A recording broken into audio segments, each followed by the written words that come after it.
तकल हे धरा तानी धानी रेल गड़िया करब संगही नवरात आबरी। तकल हे धरा तानी धानी रेल गड़िया करब संगही नवरात आबरी।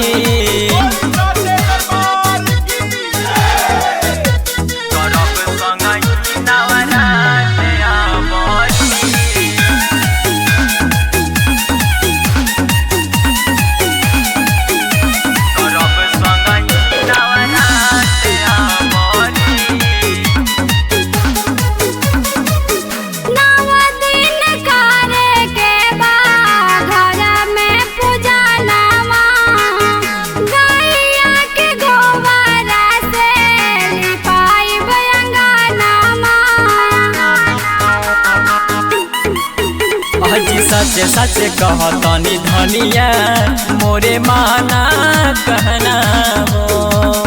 9 दिन करब संगही पूजन अपना अंगना हो।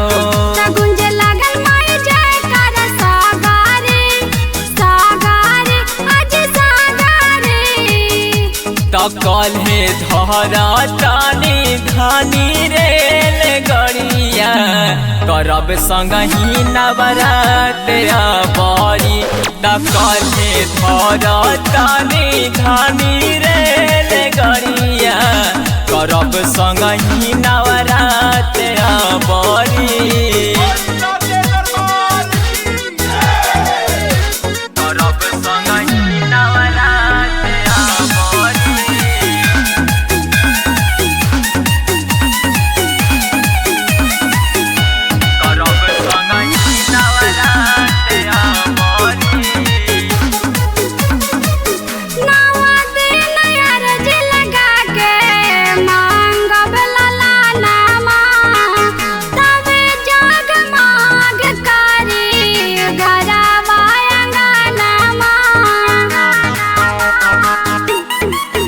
धनी हमनी पप्पू से होके दे दी है गोदी में ललनवा हो। ए जिनाओ दिन नाओ माई के मिल के करो पूजनवा हो।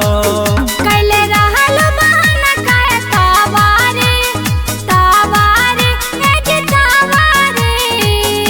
तकल हे धरा तानी धानी रेल गड़िया करब संगही नवरात आबरी। तकल हे धरा तानी धानी रेल गड़िया करब संगही नवरात आबरी।